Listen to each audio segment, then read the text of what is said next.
estamos diciendo bien las cosas y está preparado puede ser que venga para todos y vamos a dar lo máximo de las competiciones, intentar jugar bien, porque al final jugamos para los aficionados y hacer todo lo posible y gracias a mi hermano por se te ha pegado del preso.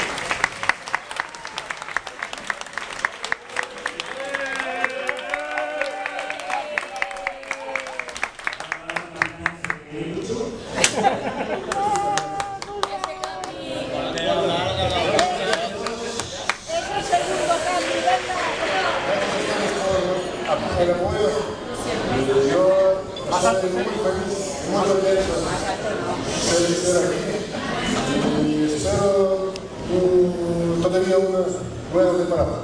Y yo pienso que vosotros también.